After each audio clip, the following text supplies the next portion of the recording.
Hey guys, this video is for September week 2, but since we had a movie day last week, we are actually just getting started with our curriculum for this month, and we're actually going to skip our week 2 story and go back to week 1. So all month long, we're going to be learning about the life app of initiative, seeing what needs to be done and doing it. One of my favorite life apps. I think it's such a great one. And then here is our memory verse. Sorry. Okay. Here's our memory verse. Work at everything you do with all your heart. Work as if you were working for the Lord. Colossians 3:23. Work at everything you do with all your heart. Work as if you were working for the Lord. Colossians 3:23. All right. What a great memory verse. So, going back to our week 1 story, all month long we're going to be hearing the story of Nehemiah. So our story for this week is Nehemiah plans to rebuild the wall. And our bottom line is don't wait for someone else to do what needs to be done. So here's what we have to say about this week's story. In our first week, we start at the beginning of Nehemiah's story, and we discover that Nehemiah was working for King Artaxerxes when his brother brought news from the exiles living in Judah. When he heard about the devastation in Jerusalem, Nehemiah was heartbroken. He recognized the vast need, but before he did anything, he prayed. Nehemiah knew that whatever he would do, he'd need God's help to accomplish it. So the Israelites had been living in Jerusalem. They were not following God, so God allowed them to be captured by the Babylonians. So they were captured for like 70 or 80 years. And by that point, most of the Jews had just kind of decided to make Persia, where the Babylonians lived, home. And Nehemiah had stayed in Persia, and he was working for King Artaxerxes. Well, some of the Jews had decided to go back to the Jerusalem and start to rebuild the city. And when Nehemiah's brother came, he kind of talked about what was going on in Jerusalem. The walls were completely broken down, and walls were everything back then. If they didn't have walls, they had no protection from their enemies. And so Nehemiah knew that if the wall was not up and built well, that the Jewish people would be attacked. So Nehemiah prayed to see what he needed to do. So our bottom line is don't wait for someone else to do what needs to be done. When kids see something that needs to be done, they might think that someone else will take care of it. But what would happen if our kids saw that they could be part of the job? We want kids to realize that when they know what needs to be done, God might be telling them they can be the one to do it. And if they can't help do it all on their own, they can ask someone they trust for help. So what a great life app and story to learn about taking initiative. So when kids come in, say a prayer for them as they join you. Pray that their school year is going well. And then when they come in, you can have them toss a moon rock around the group. So these are going to be big balls of foil. And you're going to direct the kid who catches the moon rock to name one thing that they could start or begin. So you could start a vacation, you could start a school year, you could start a week, a test. For older kids, when they catch the moon rock, ask them for a synonym for start. Begin, commence, launch, kick off. You might have to kind of get them going. And when a kid shares an answer, instruct them to toss the moon rock to somebody else. That's the little icebreaker for today. When service starts at 9 and 11, you're going to have kids stand in a circle and tell kids that you're going to list some missions. And they'll choose which mission they'd rather accept. One at a time, you're going to read the would you rather missions below and instruct the kids to stay standing if they'd rather do option B and stand if they'd rather do option A, sit down if they'd rather do option B. And after each round, you're going to let kids explain why they chose what they did. And you're just going to continue until you've read all of the missions. If time allows, kids can come up with their own. So for example, would you rather pick up your dog's poop in the yard or clean out your cat's litter box? Have them stand or sit.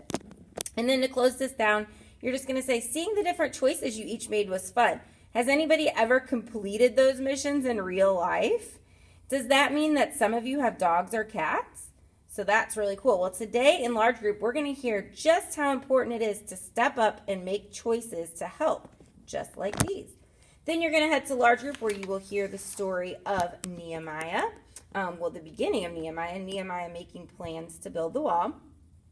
When you get back, one activity that you can do is you're going to, this is really fun, you're going to have some solo cups. And you're going to divide your group into 2 teams, and you're going to give each team like 10 cups, I think it is. And you're going to direct the team to build 2 tall towers close together. And you're going to explain, I'm probably not saying this right, that gantries, is that how you say it? Gantries? I don't know. Are the towers or platforms used to prepare a rocket for launch. and they give astronauts and technicians access to the rocket. You can Google this and show them a picture of it if you'd like. You're going to have kids build a gantry by stacking the cups together, and they're going to have some sticky tack, which kids just love, and they can use the sticky tack on the bottom of the cups to hold them together more steadily. So you're going to direct the kids to start with one cup turned upside down, demonstrate how to put a little bit of sticky tack on the bottom of the cup, and then they're going to attach the next cup to it where the bottoms are together, and they're going to press firmly down on the inside to stick the two together. And then show how to balance the top of the next cup on the top that is now standing upright. The sticky tack won't really help there, so they just need to balance it. And then they're going to just keep building by stacking the cups together to make a tall tower. The team that builds the tallest gantry wins, and you're going to use these again, so don't let kids destroy them. And you're just going to say, I'll bet some of you never thought about who builds the gantry for a rocket launcher, or even knew what a gantry was. I didn't either. Do you know who puts that astronaut ice cream into the packages? Who sews all of their patches? Who cleans all the training equipment? Who figures out the best flight plan and launch date? There are tons of jobs to do, no matter who you are or where you live. Some of them are definitely your jobs. So what are those? And have kids talk about what their jobs are. And then there are some jobs that are definitely not yours, like driving a car or paying bills. But there are jobs that are just lying around, and somebody has to do them. Can you think of those? So have kids talk about things that aren't necessarily their jobs, but somebody has to do them. Say those jobs might be technically for someone else, or they might just be things that get forgotten. It would be easy not to notice them at all and hope that they would just go away. But let's be honest, somebody has to do them. And today in our Bible story, we learned that somebody might as well be you. So don't wait for somebody else to do what needs to be done. Nehemiah didn't wait around for the problems in Jerusalem to just go away on their own. He didn't ask the king to find a team of other people to fix the mess. Nehemiah decided to do something about it. He made a plan and then started it. And he knew that you don't need to wait for someone else to do what needs to be done. Great little lesson there. Another activity you can do is you're going to have all these little pieces of paper that are someone else's problems. So they say, we need someone to stay after today and help empty the trash cans and clean the toilets. Don't wait for somebody else to do what needs to be done. So you're going to give each kid a piece of foil, and you're going to hold the cards from someone else's problem face down and invite kids to pick one. And then you're going to instruct each kid to read their card but not show it to anybody else. And then you're going to have the kids fold the card as small as they can, put it in the middle of their piece of foil, and squish the foil piece into a ball to create a moon rock. And you're going to give each kid a fabric square. I left those at home. They're just like little quilt squares.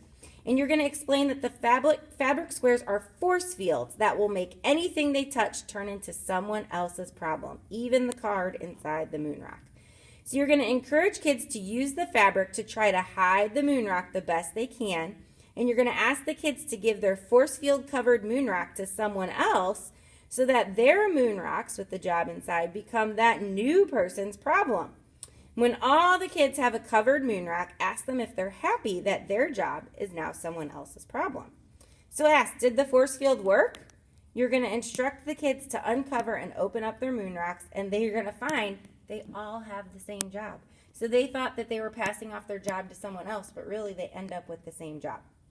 So you're going to say, well, how did that someone else's problem force field work for you? See, everybody wants someone else to do the dirty work, to finish the extra chores and take care of the annoying little things that are around us. But what if this week you pretend that your name was someone? Someone has to clean up this pet's mess, and you say, I'm on it. Someone has to take this note to the office, and you say, I'm here to help. Someone has to carry these groceries, and you say, I've got it. Someone has to clean up the field before you leave, and you say, I'll grab the trash barrel. So when you show initiative like that, you don't wait for someone else to do what needs to be done. You just do it. And some optional questions for our big kids. When do you really not like taking care of someone else's problem? And what do you need to think about or focus on in order to take initiative? So then you have our memory verse page. So what you're going to do is you're going to help kids look up our new memory verse using their Bible. And then you're going to set out this poster that just has the memory verse written really big on it. And you're going to have your kids sit in a circle, and you're going to have them sit down and ask the kids if they've ever played popcorn, where one person at a time says a different word. So you're going to explain they're going to play popcorn today. You're going to choose a kid to start, and then anybody can say the next word and then the word after that. But if two kids say a word at the same time, they have to start over. Everyone has to say at least one word, or they have to start over. If nobody says the next word in 10 seconds, they have to start over. And if you have older kids, tell them not to talk to each other, to plan or strategize. And tell the first kid the first word of the verse. And eventually, the kids will be able to work together to say the verse. Just they have to be patient. And then you can kind of go through how they had to take initiative to say their word to get to the end of the verse. And then finally, you can close it down with prayer. We do have wide rubber bands, and kids are going to write "don't wait" on their rubber band to wear around their wrist to remind them to don't wait for someone else to do what needs to be done. And then they're just going to close down in prayer. So what a great way to kick off September and this month. It's going to be awesome. Thank you guys so much for serving. I'm so, so grateful for each and every one of you, and we'll see you on Sunday.